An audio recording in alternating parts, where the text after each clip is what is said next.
Hello. Do you know any big numbers? What's the biggest number you know? Wow, that's pretty big. Now, today is all about big numbers. Welcome to Fangbreaker Squadron 4. So Fangbreaker is a resource hunter server, which means that every day they select a whole bunch of zones that will get various bonuses, such as extra coin, experience, or extra faction, extra skill ups. We're obviously really interested in experience here, so we had a look and saw that Frontier Mountains is in our level range and should be a good experience zone. So we run out there here through the Dreadlands. We try really hard to not get me stuck in a gorilla butthole, but stuff happens. So if you are on Fangbreaker and want to experience some of these bonus zones, Fangbreaker.zone is a site put up by the community where community members will report the latest bonuses that they've found. And you can see here, you can click on them to get more information. I'm not exactly sure what the numbers mean. You aren't getting 9 times more experience, but I think it is 9 is bigger than 6. Allegedly, this will become relevant soon. The other major development on this journey is that I have decided to select my last name, say goodbye to plain old Quiche, welcome Quiche Lorraine.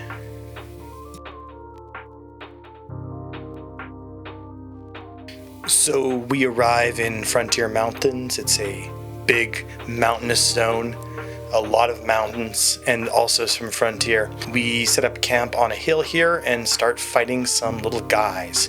We take this time to pop an experience potion because we figure we'll be in here for 4 hours or so, and we think we'll be able to get some levels. Boy, were we right. These guys are easy enough. It's not extremely efficient for me to be running around here like an idiot. But I can do it, and it's okay for the 3 of us, and we are getting a good percent of experience per kill here.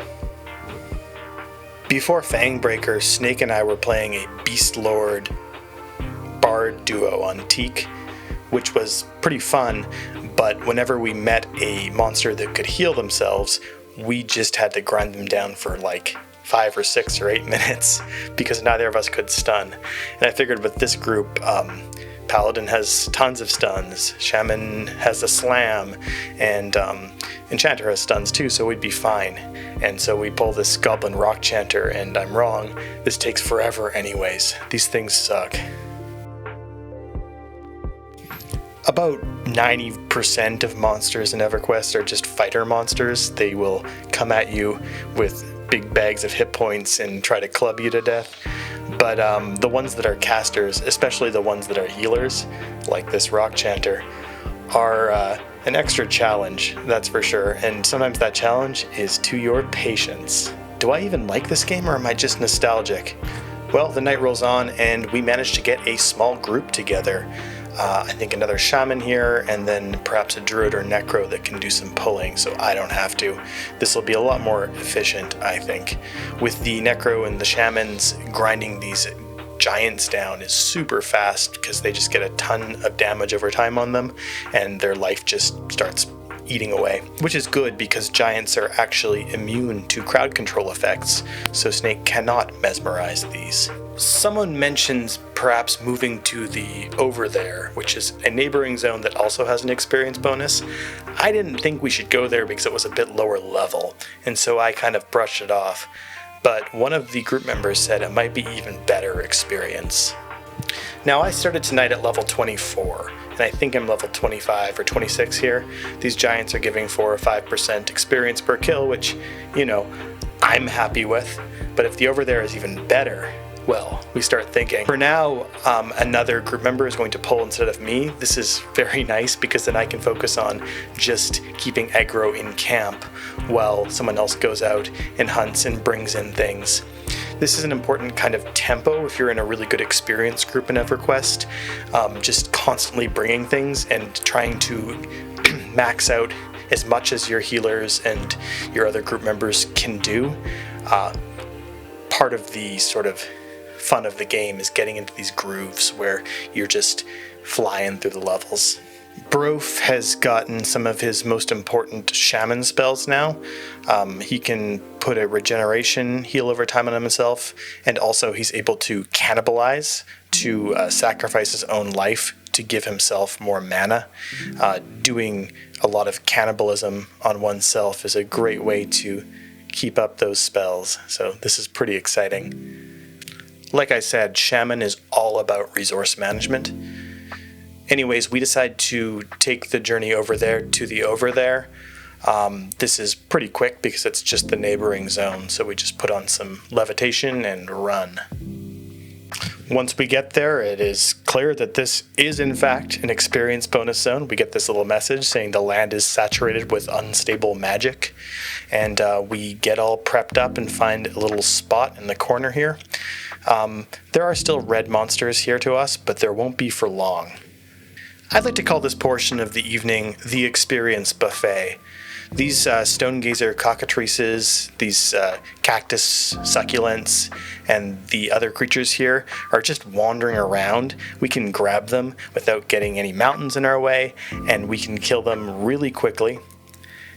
And they give 7, 8, 9% experience. I'm getting a level every 20, 30 minutes here.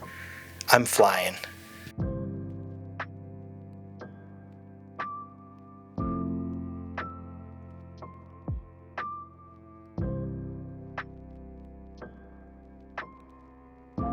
I actually came to this area 25 years ago on the rogue character I used to play. Rogues are terrible alone, but are pretty good sources of damage in group. So I remember finding a group and having to stumble across the sea and sneak through an evil town to get to this weird savanna area. Pretty memorable, though I was really bad and under-geared at the time. Rogue was a bad choice for a first character. I mentioned before, but I will mention again, I feel like Kunark, which is the first expansion, this is a Kunark area we're in, has the pinnacle design for monsters for EverQuest for me. They're using a lot of the same limitations as the first game, pre-expansion, but they get way more creative. We get these cool giant rhinos. The goblins are reskinned to look a lot better. I love it. Note that I just leveled 230 there, so there we go. I have gotten 6 levels already tonight. One other neat thing about playing as a paladin is I get to spit in the face of God and bring the dead back to life. So occasionally I get these messages here where people ask if I can resurrect their friends. It's pretty costly mana-wise, but I think it's worth it to do that for the community, so to speak. When you get a good res from a paladin or a cleric, you get back a lot of the experience that you've lost. I think mine are about 30 or 40% experience back now, but it will get better as I level up. It really takes away a lot of the sting of dying, and it's cool to be able to do something to help out other people in the game. It is such a cruel and brutal game that we must band together in order to defeat it. We've got a new Ranger teammate now. Rangers are actually great pullers, pretty good source of damage, and they're able to track monsters in the zone so they can pick up the best stuff. This is pretty good for us. Here she goes running around on her little topiary lion. I hate these mounts. So by the end of the evening, I am level 34, pushing level 35. This has been a ton of experience, and I think over there was also an experience zone, but an experience zone with a higher modifier or whatever. I didn't really know about that at the time, but I guess I do now. It's also a much easier zone to pull. There's no big mountains in the way, and the monsters are a little bit more predictable, so that's pretty cool. This kind of brings me to thinking a bit about how I actually like the rule set for Fangbreaker.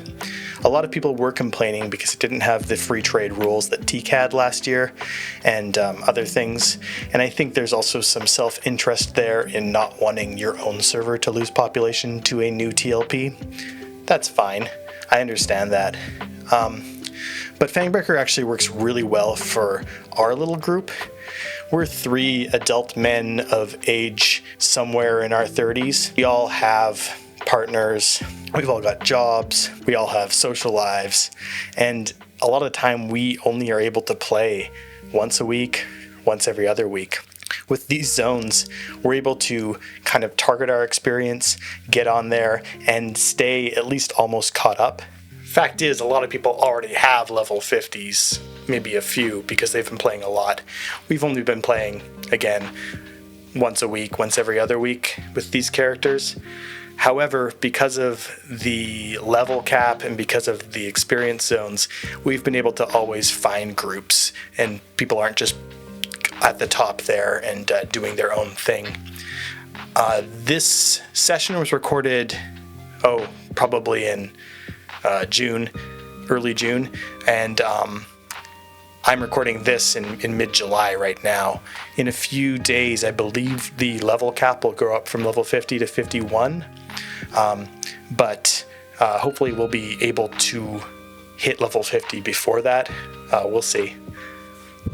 Anyways, it's a pretty good server rule set for somewhat infrequent gaming, I think, which is kind of nice for me. So over there is a great zone for experience, we've learned, but these cockatrices and rhinoceri do not carry very much cash, and we realize at the end of this session that we are now a little bit behind on money and unable to buy all the spells we want. Spells can be a little bit expensive in this game. They used to be way worse, but I think it's time that we hit a cash camp next time and get some money, some spending money. Now, a lot of people probably know great cash camps in EverQuest. I actually don't really. So we just picked a coin bonus zone that we had enjoyed in our last playthrough, City of Mist. So this is the next week that we were able to play, and we are going to run to the City of Mist.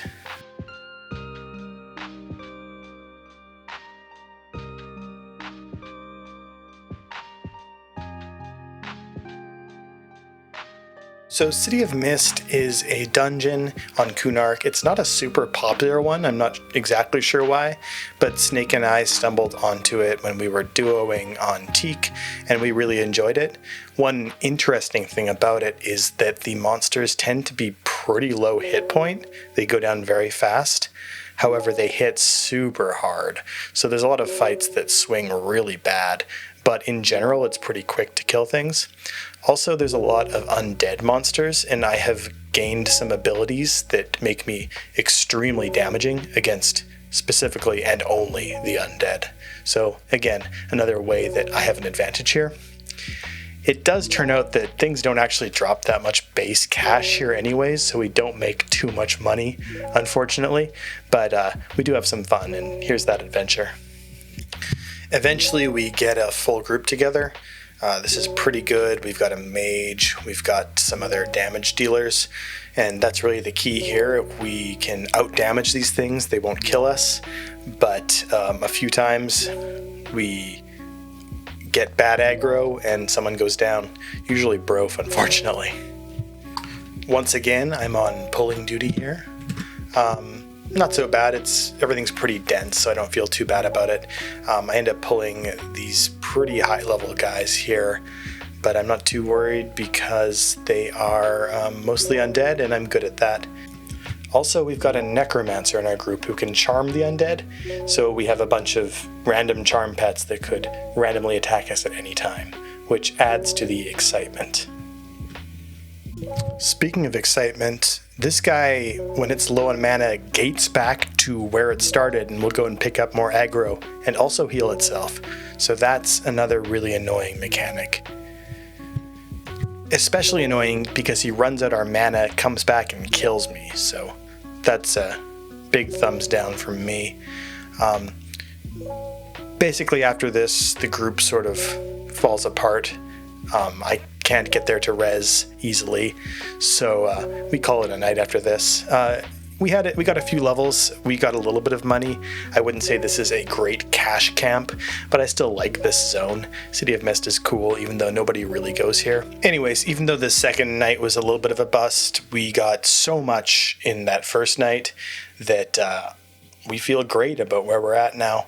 I think we are ending at level 36 or 37 here, and I think we've made enough money to catch up on spells at least, so that's exciting. Alright, I hope you enjoyed that, and I'll see you next time.